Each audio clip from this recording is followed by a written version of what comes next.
Public comments. We got Jim Larson.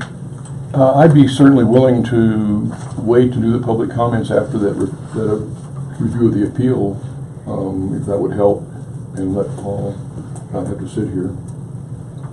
Well, we also have Charles too. Yeah. Oh, that's fine with me. You want it?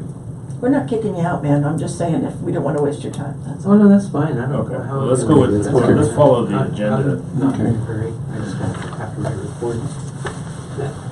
Follow the agenda. So go ahead, Jim. Okay, Chair Waits, thank you and members of the subcommittee, thank you for the opportunity to express my concerns. I've read the Chief's replies to many completed POB investigations that he submitted to the POB in a letter dated March 7th, 2017. I offer the following observations regarding the Chief's response to the POB. In all cases, the Chief's responses failed to articulate any reasons for disagreement with findings or final disciplinary actions, and many responses also failed to address all of the allegations contained in the reports, including those sustained. The POB has raised concerns about this to APD, the City Council, the Monitor, the DOJ, the federal judge, and yet now almost 30 months into the CASA, it is still confusing to APD, the POB, and the public, which both agencies serve. The confusion extends to the Chief's obligation in the Police Oversight Ordinance to write his final disciplinary decisions to complainants.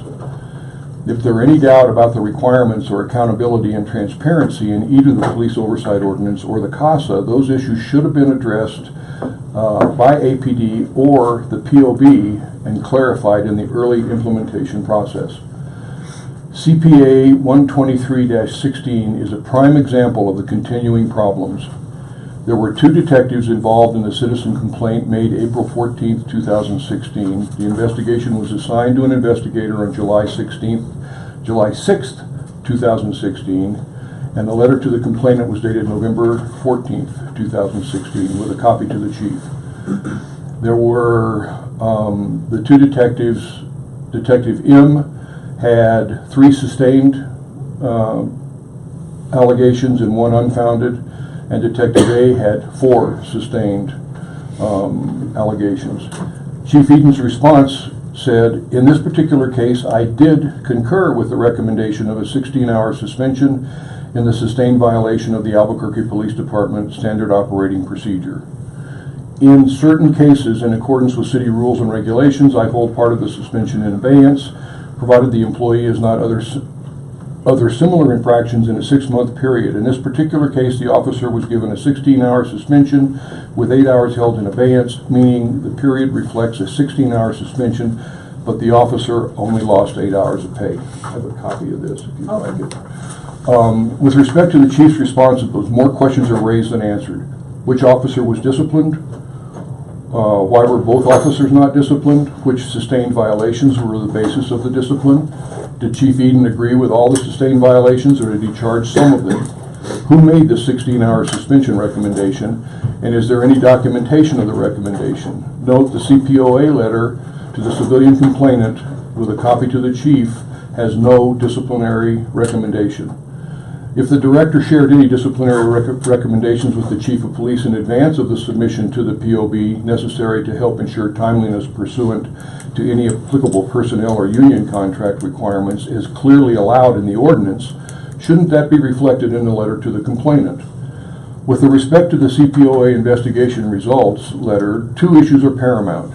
The letter to the civilian complainant contains the following statement from the bottom of page 7 to the top of page 8.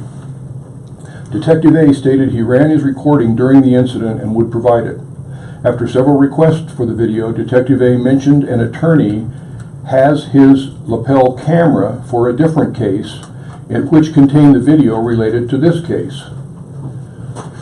The CPOA investigator spoke to the attorney Detective A mentioned. The attorney stated he never had possession of the camera, but believed BCSO had the camera. The CPO investigator contacted a captain at BCSO who researched the issue. The BCSO captain and confirmed the BCSO was able to retrieve the video needed for their investigation, but never took possession of the lapel camera. APD property was contacted and they do not track non-taser cameras. The emphasis is my emphasis. The CPOA report identified a potentially serious weakness in the non-taser camera accountability and chain of custody reliability. This potential weakness does not appear to have been identified as a red flag in the POB review, suggesting notice and a recommendation to APD. Perhaps APD may have been identified in some other communication. It is simply left hanging in the report and is not mentioned further in the report or recommendations to the chief. OBRD, onboard recording devices, sustained findings are frequently changed by the chief, and the use of OBRD is a significant issue in recent high-profile investigations. And more recently, a couple of hundred non-taser MUVIE cameras have identified as a concern by a member of the City Council. The CPO letter to the civilian complainant states, if you're not satisfied with the final disciplinary decision of the Chief of Police, you can request a review of the complaint by the Chief's Administrative Officer. I suggest this be modified to reflect the city ordinance and make it clear to the complainant that the chief shall notify of his or her final disciplinary decision. And then I cite the statute, and then just say if you're not satisfied with the final disciplinary action. My issue there is how the heck does a civilian know what the decision was and whether he followed it or not when he's not responding to them. If the POB and CPOA receive copies of Chief Eden's written responses to the civilian complainants, are they tracked for these disciplinary actions, for his disciplinary actions and accuracy? I filed an IPRA report, and it took forever to get it. Before I got it, you all got that March 7th letter. I tracked some of those things. I got the letter, the IPA response on March 20th. I tracked then the things that you had, and I found 5 of the things that I requested were not given to me, but they were provided to you. And in the letter transmitting the response to me, the chief, it says right in there, the chief does not respond to any complainants. Well, that's a violation of the city ordinance. I'm an ardent supporter of the POB and CPOA staff. You have a challenging and very difficult volunteer assignment and a city job.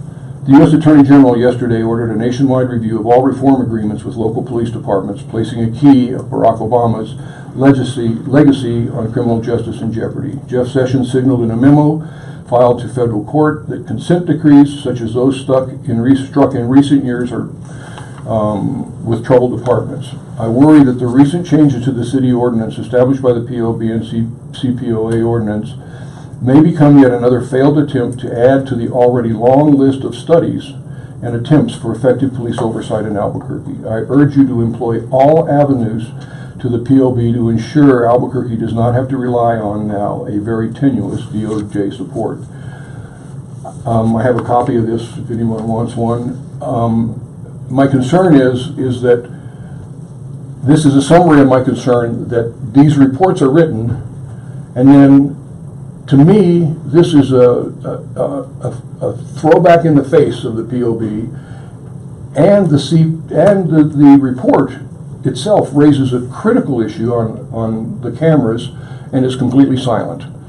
So it makes me wonder how I've reviewed a ton of these reports, and this one just jumped out at me. I have other reports in the complaint writ of mandamus petition that was filed, I think is filing today, on mine that are the similar kinds of things where the chief is doing nothing, but you all are doing nothing, it appears, in response to specifics like this to say, hey, explain yourself.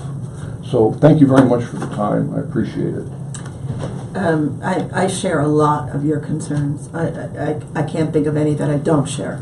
And I think we can answer some of the questions you have about discipline and why we don't put that in the letter. I think there's rules about that. We do review, so let me explain something.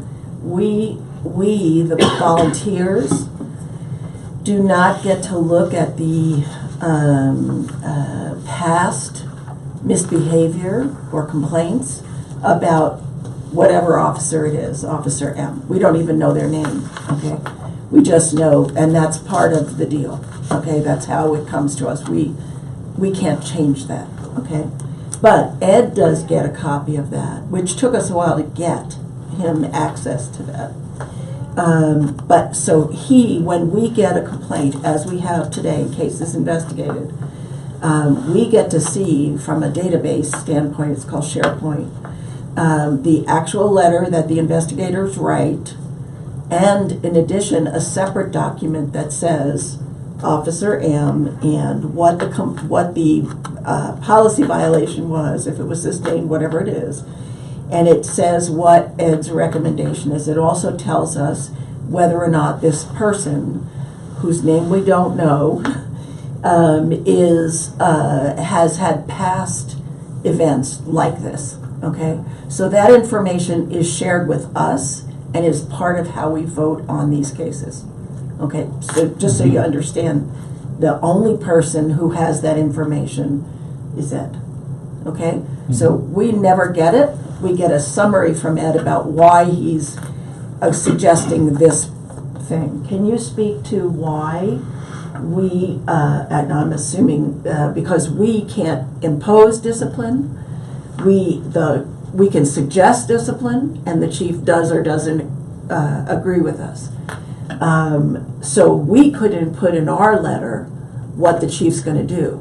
The chief, as far as I know, does write to the complainant, does write to that person. I don't know. That communication has been between the chief and the complainant. We're not in that line of communication. We make our suggestion to the chief decides and goes forward. Now, as far as the letters, so Ed can speak to you about that in more detail, but it is not appropriate for us, nor would it be logical for us to say the chief's going to do this. We've already written to the person and sent that communication to the chief saying our recommendation for discipline is this. But it's not in the letter. It's only our suggestion. I know, but it's not, the suggestion is not even in the letter.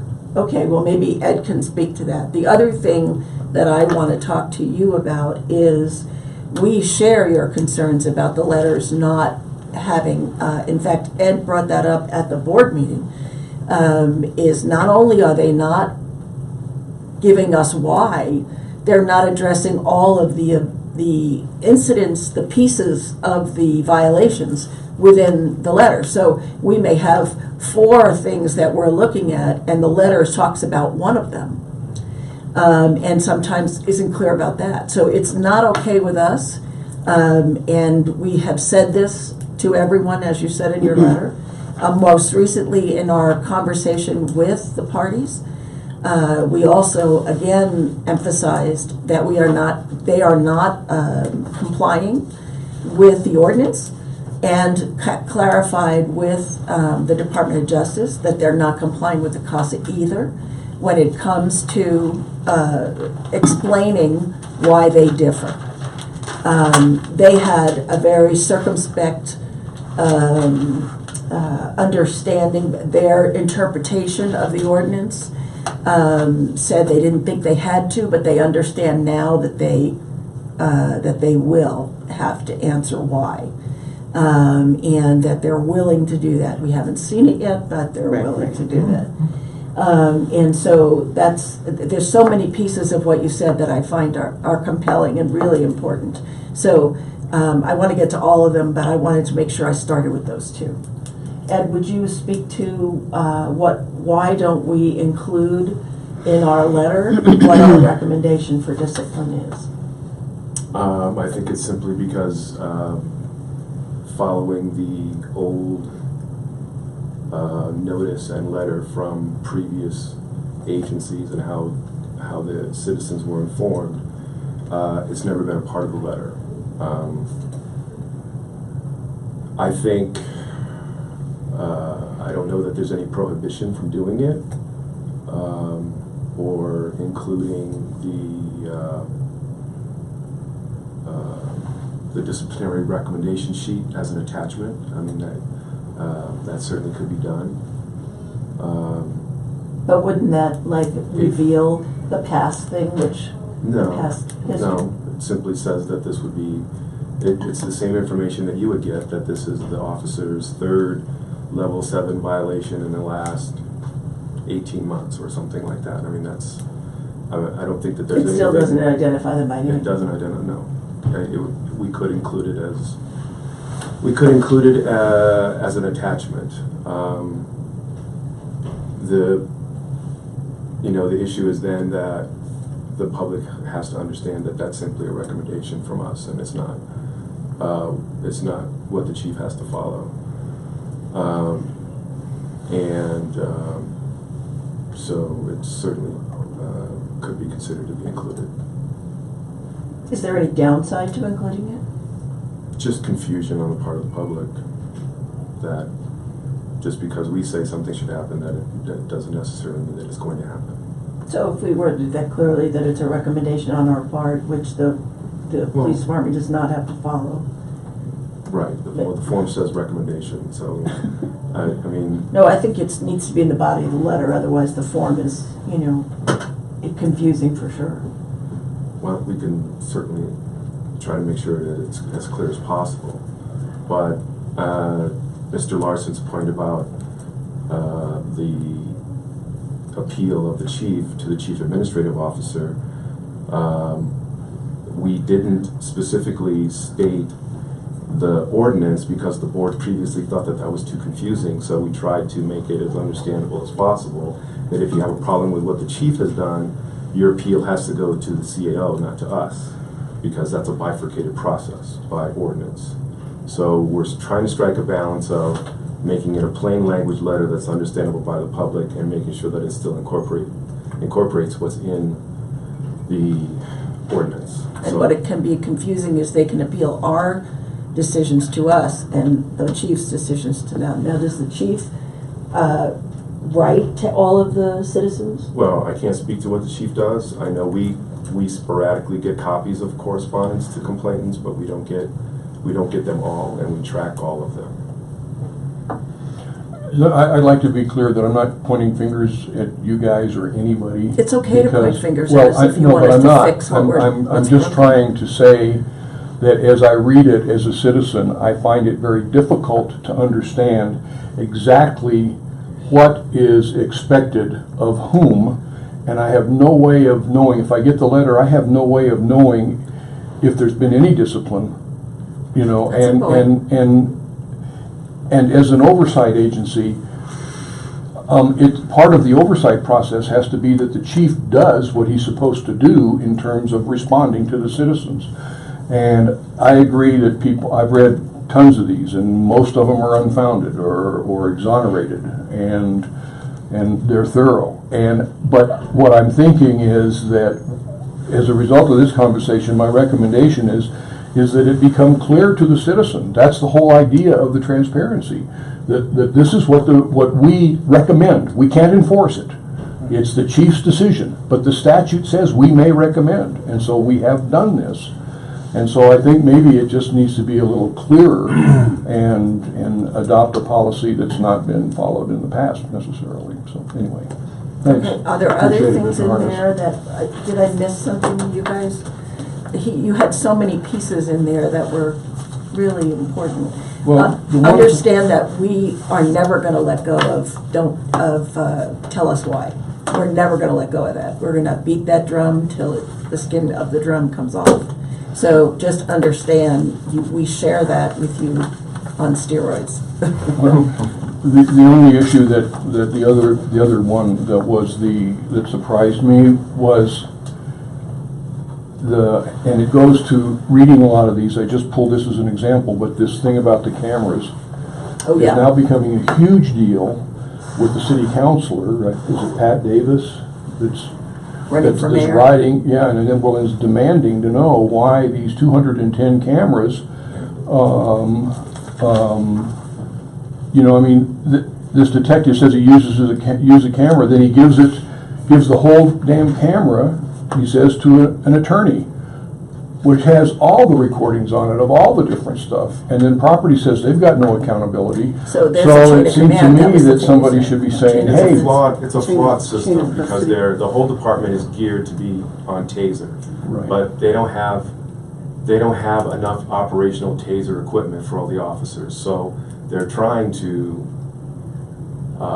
provide an on-body recording device so that there is recording, but it's a flawed system because the system is all set for the taser platform. And they're going to move to that. So the question is, what in the interim, because they anticipated that they would probably be on board having this new taser delivered rather quickly. Now that's being held up. So the question is, yes, are you going to develop an interim platform and protocol for dealing with these multiple recording devices that they use? Can we make a recommendation in time before everything goes back to taser, if in fact that is the accepted RFP, where you're going to go back to everything is already in place for that? So that's where they are. It's an interim thing. It's not permanent that they're always going to be on using movie or any other. They're supposed to be moving toward everything on taser. So that's the process moving forward. So it's not going to be this particular case. Why would we not insist that they produce the video? I mean, why are we chasing it? Why aren't we saying to ABD, produce this? We did on multiple occasions. Yeah, we did. And so what happened? That's why it was a sustained, because it wasn't produced. Okay, so that's all we can do is to say not giving us the evidence is That's all makes we it a can do. violation. Right. Okay, That's a committee, yeah. okay. Does that, you understand that? We can't make them produce it. Well, I understand that, but I do It's think one of the that reasons why we there's should have subpoena power. well, I don't disagree with that either, but what I'm suggesting here is that if I'm just a citizen and don't know you all, and don't know your efforts, your integrity, and your intentions, which I support, there's no doubt about that. I read this, and I think that this is something that is not answered. It's not answered. Why? I mean, as Mr. Harness points out, he says, listen, this, he did not record this as he's supposed to. I mean, he did not log it as he's supposed to. But it seems to me, and this is maybe not my place to be arguing, but it seems to me that it's appropriate to say this is a hole in the accountability and recording process, and people need to be aware of it, rather than just leave it hanging there as something that, if I'm a critical person, I can look at this and I can say, gee, you know, I can attribute some malevolence to it rather than just say, I fully understand exactly what's being said. Well, And I support would. It's not like raises- an audit yeah. trail that we would need be able to put in place, right? For us, because I can tell you that I have seen Mr. Harness doggedly give notice to APD on these issues. But what you're saying is that because we don't have a transparent audit trail saying we've given you this, we've given you this, we've given this to the public, somehow we need to inform the public of all the actions we take for all the holes that we perceive. I believe that's correct, because I agree 100% that my impression is that the staff of CPOA and you all are aggressively trying to get APD to do what they're supposed to do. But there's no evidence of that in this particular case. So and this is just one case, so it raises some really important pieces, I think. And so if this is not only a problem in this case, but there are 200 and something cameras out there that are doing this, because of which we could have more holes like this, does that not cross over to a policy recommendation that says, we know that you're in the middle of this, but we have a problem with this case. We wonder about the other cases that are involved with this. My malevolent suspicions go to, okay, so if you've got cameras that can't be loaded up, who decides who gets those cameras? Those particular cameras. Yeah, it's a cascade Yeah, event. that makes me suspect of who gets assigned those cameras. Because if we have a cop, let's say for the sake of argument, we have a cop who is problematic with their behavior, and we give them one of those cameras that can't be loaded up, that's not good, okay? So from a police department standpoint, they need to help us understand how we can get to the evidence if there is this problem. So they need a process in between that solidifies that. So my point is, it's not just this case. It is a bigger piece than that, and we need to be able to say, we have a problem with the fact that this still has a hole. This hole makes us worry about other holes we don't know about. So you need to figure out how this is going to work. And at the very least, be able to write them a letter saying that. That's what I was saying.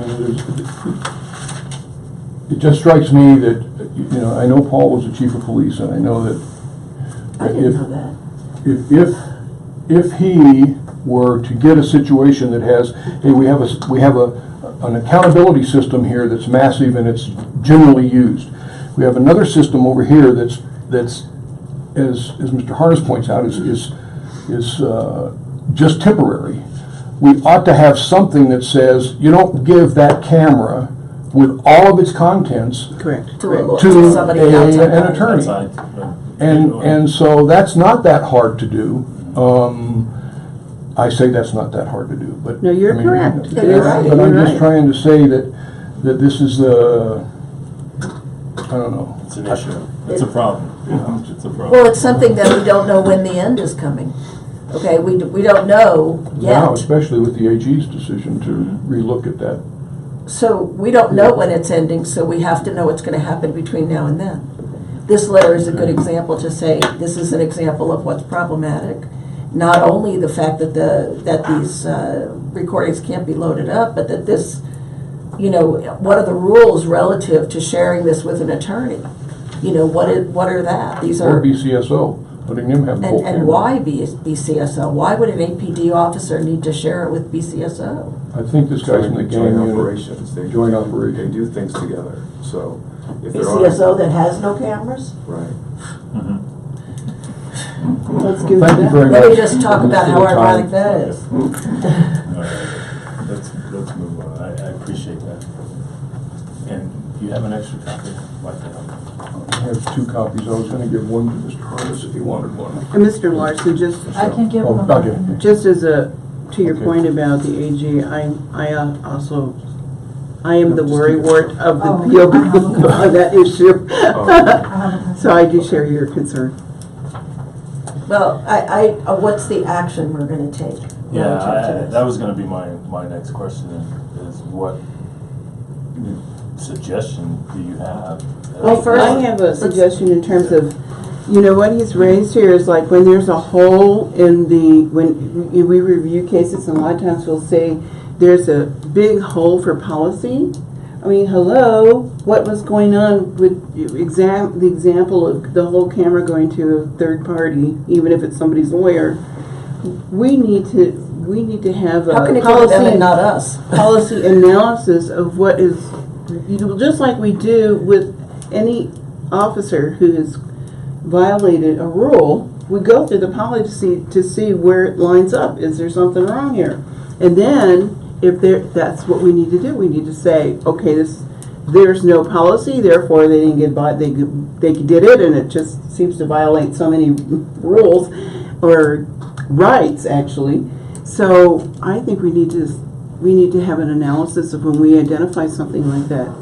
So we need to send it to our committee, our subcommittee, to analyze it? At least one piece, one action, I think. I don't think that's the whole thing. But I also like the other thing of, you know, making it more clear to the public. I don't know if we have to devise some kind of Yeah, letter. that's or- a separate motion, but I Yeah, think I it's think- important that we do that. And I Yeah. think the suggestion of what we are recommending to the chief for discipline, with a clarifying statement saying we can't make this happen, but we are suggesting this, is a good idea. And I don't think the form is the way to do that. I think we need to write it in English on there. And I says- think we have to realize that we're going to have to do what I think an old teacher method is repetition is the mother of memory. We're just going to have to keep saying it till everybody gets it. Mm-hmm. Well, I think there's three things in my opinion. One is that the letters, I think, should change to, unless there's some reason we can't do it, to include, it's part of the transparency, I agree with that. What we are recommending in terms of punishment or for consideration by the chief. It has to reiterate that the chief doesn't have to follow it, but we don't know whether the chief is saying anything to the people. Because we don't see the Because we're not in that loop. So, we know he's not answering our questions. We're guessing about whether or not he's answering anybody else's questions. So, to me, I think that's a great suggestion. And I would like to see us do that. So that's my motion, that we first do that. So your motion is to include our recommendations for discipline in the letter to the complainant, or in the case, because it might not be a civilian complaint, it might be officer involved shooting or whatever it is. I guess I second the motion. Is that a motion? It is a motion. All in favor? Yes. Aye. Yes. Can you do a motion if it's not on the agenda? Well, we can make decisions. It's from public it's something comment. that, it's something We're that, suggesting it to the it's board. something that you're gonna take to the board. Yeah. So we can't make As a it happen, result but of we can bring it public to the comment. board as a So decision on motion, our part. fine, and then second. So that's number one. Mhm. Number two is, I make a motion that we write a letter to the chief about this particular issue, not only saying that we feel like this letter didn't answer all of the findings that we had, as an example, which we've seen in other letters, but that in addition to that, it identifies a problem in which information was shared with outside parties that we didn't have access to. And that represents a problem holistically until the taser issue is Well, solved. we don't know necessarily that information was shared. The only thing we know that was shared was the camera itself. We don't know if in fact the recording existed. So we don't know if information was shared. Okay, but if the officer is saying that they shared it outside to somebody else, how is it possible? I think it's a legit question to the chief to say, this guy's saying he shared it with the outside person and he didn't share, and we don't have it. We Not still this, don't have not it. this specific recording. No, The yeah, camera, I mean, the just entire his, camera with all yeah. recordings, not this specific recording of this specific incident.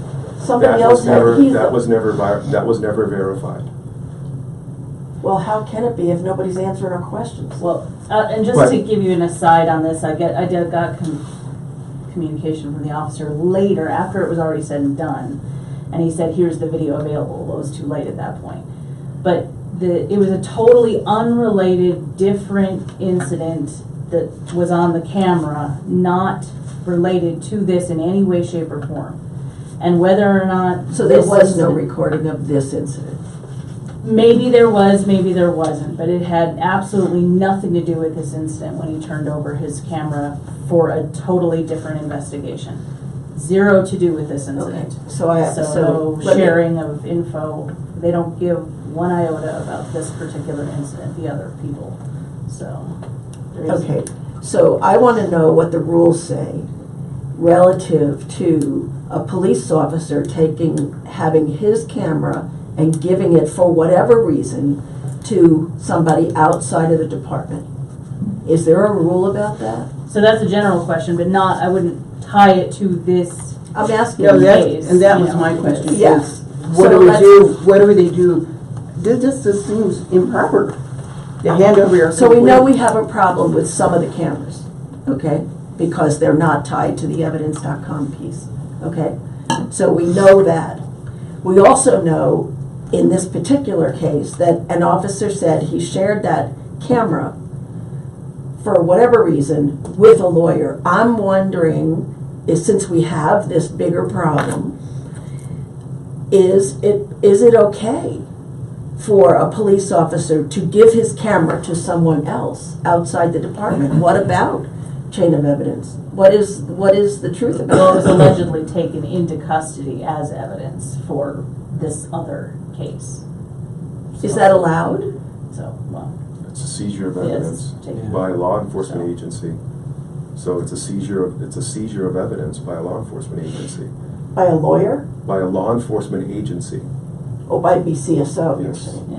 The agency seized it, then the lawyer wanted Was it dealing with produced. it. And so I would assume under the law, legally, the attorney could have gotten that information under discovery. He could have had his own request to examine the camera on his own. I mean, there's lots of reasons why that camera could have been turned over to an attorney, and to assume that somebody did something improper, I don't think is fair at this point. I think that without knowing all the facts and circumstances surrounding the issues, and then I am under the impression, as you're aware, that I sat on the proposal for the camera system, that Evidence.com and the contract that APD has with Evidence.com, you are allowed through Evidence.com to upload other videos, not necessarily taser videos. Okay. So, and my understanding in speaking with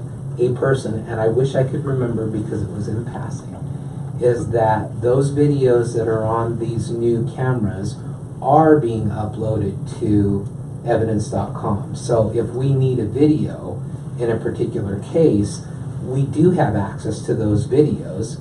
But we didn't in this case. Not in this case This because it person wasn't failed to uploaded. do what they needed to do, hence the And the sustained. findings reflect that. Hence the sustained, because they didn't follow the process that needs to Okay. be followed. So maybe this case is not the answer. The Not for question. what you're talking about, the Okay, big so let's go back to the movie cameras, whatever they're called. There's a bigger issue there because, I mean, clearly all this stuff that's coming in, and I anticipated all this lawsuits and people wanting to sue and all this, you know, when Taser came out as the top in the selection process and everything else. I knew all this stuff was going to happen. The department, in trying to meet with their required expectations in recording, purchased these movie cameras and issued them to people.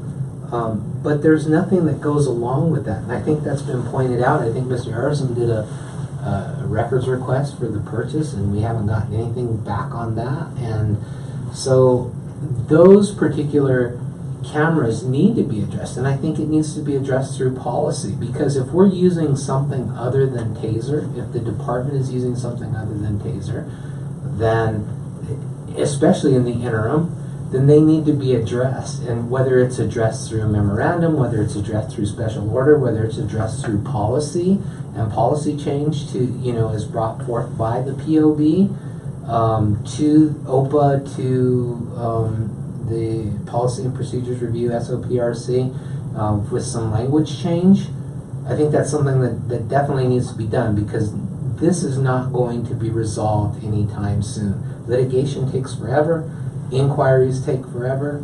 I think you're all on the right track for that. But I just wanted to clarify that it's my understanding and my belief that all of that video can be uploaded to Evidence.com. Wiggum has said that, so. Right, Okay. and the camera person has told us that, so. So is it appropriate for us to write a question asking for clarification about how the movie camera videos are being processed in terms of the video capture? I think you absolutely have a right to know that. It's the POB. I mean, what's That's going the question. on with So these? what's going on with that? Right. Where do they come from? You know. And what's procedure relative to those? Right. What are the procedures relative to that? And can they? Is the evidence being uploaded as required under policy? Yeah, That you just want to know that. yeah. And I think that the department should be able to answer that for you. Okay, so that's my motion. I second that motion, that we give policy That we make that procedure, how recommendation to they're the board. doing that. Okay. All in Because it helps favor? our case review for sure. Yeah. Yeah, All in favor? yeah. Yes. Okay. Thank you. And as far as the pursuing the why letters, I will just say that we just did that in front of DOJ and all of that. We just did that. We will do that again on May 10th when we are before the judge.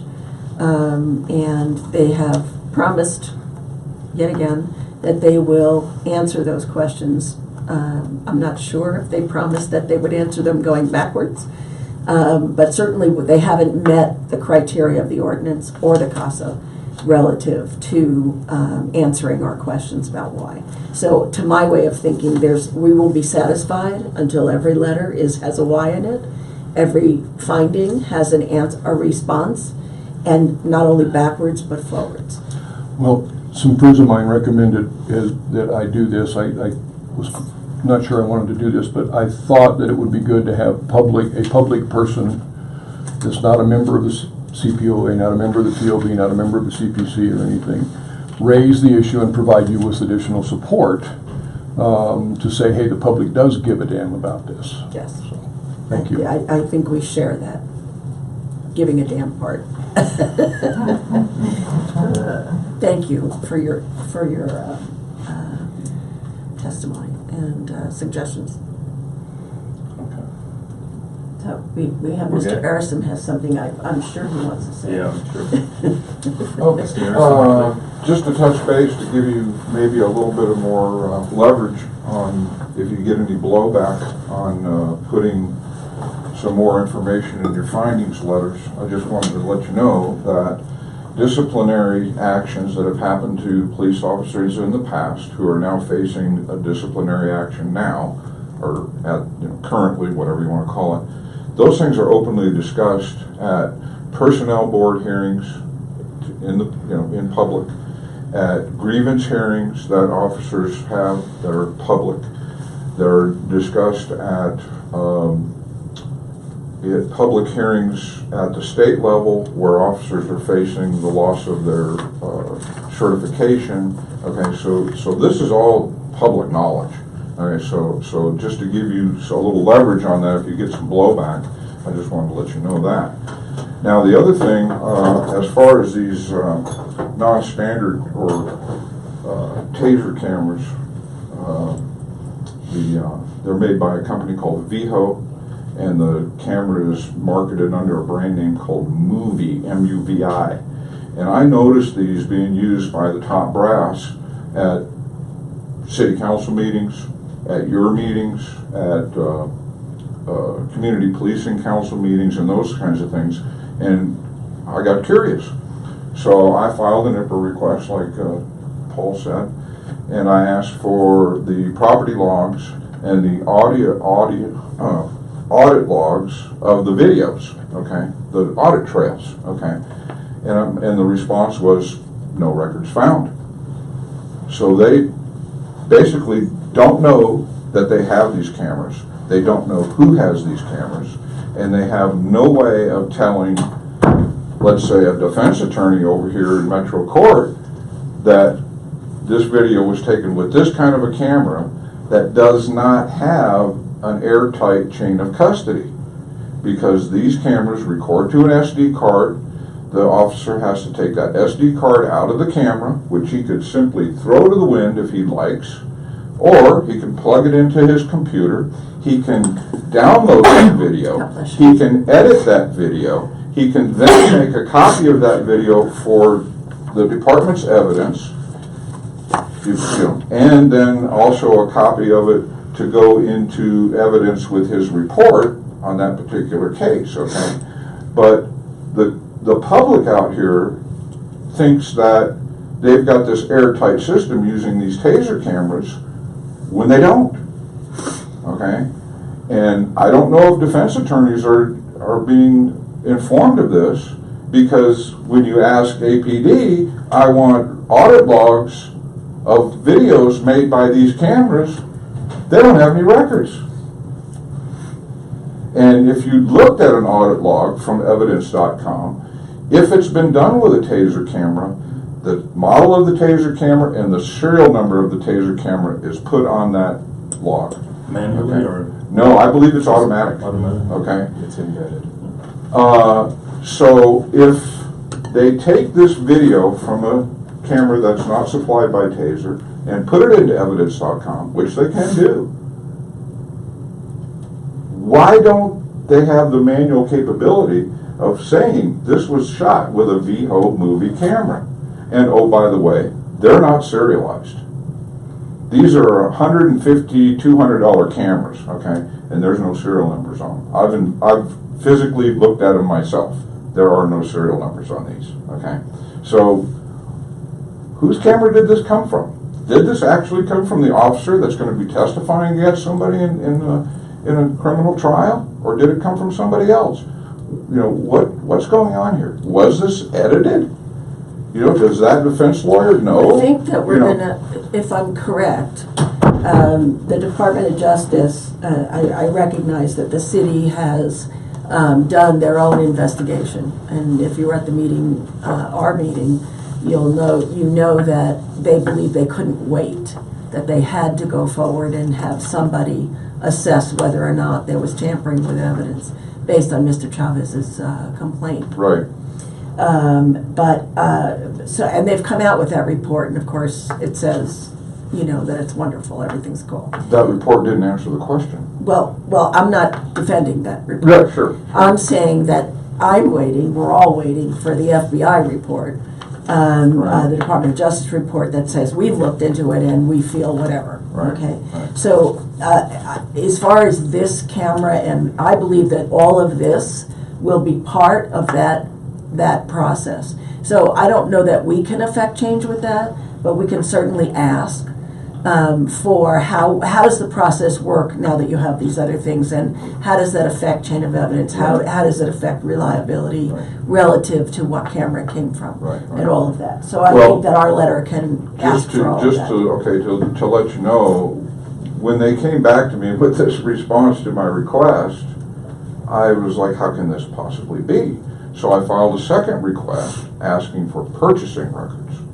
Now I'm getting somewhere. I got 140 pages of records where lieutenants, somebody higher up in the chain of command in different units in the department that had detectives were asking for these cameras.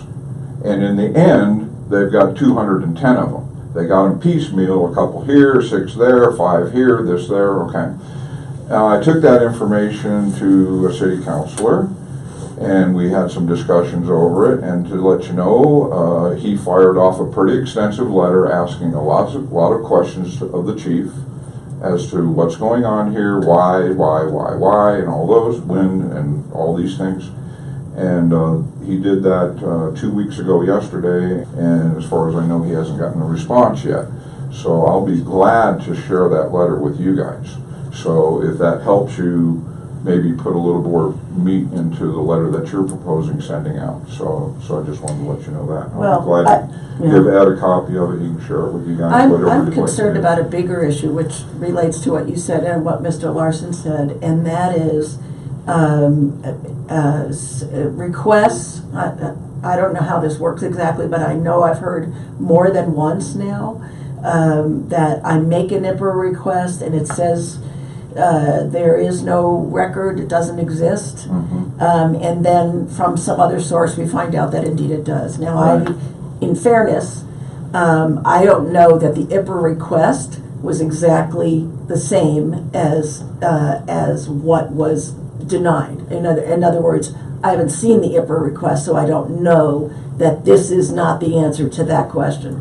But it's come up enough times that I think it's important that we keep track of these things. That we as an oversight board pay attention when someone says, I asked for this, they said nothing, and now I found this. Yeah. That's Well, That's not cool. in that's my- either accurate, we need to. Well, in my first request, I asked for property logs, okay? Now that, in my mind, goes all the way back to a purchasing record, okay? And when they came back to me, I mean, I'm physically seeing people using these cameras and they have no property logs. So I thought, well, how do I reword this? So I reworded it as purchasing records. And boom, bingo, I got all kinds of But information. do we want to, I just am saying, I'm just saying for the record, I think it's noteworthy that this is not the first time we've heard these things. okay. I did an IPR request, I was told there was nothing, now I have this.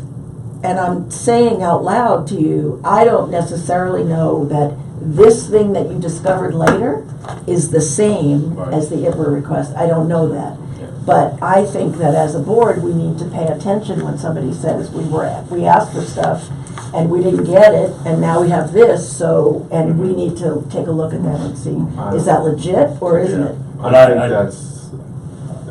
think that's a matter for a civil court and not for this board. Right. Yeah. Because if there's a violation of the laws, then there's a violation of the law, and that's to be interpreted by the court. Well, there's And a there's- Not by this agency, Yeah. because you would be getting down to the definition of a property log versus a purchase order, and who's going to make that decision? Right. That decision has to be made by a court of law. Yeah, that's gonna be a Okay. judge. A judge is gonna. That make is a decision, legit- right. that's But I can legit. tell you right now, there's a plethora of IPRA cases going on right now. So this is not, like you said, this is not the first time you heard it. Not the first rodeo.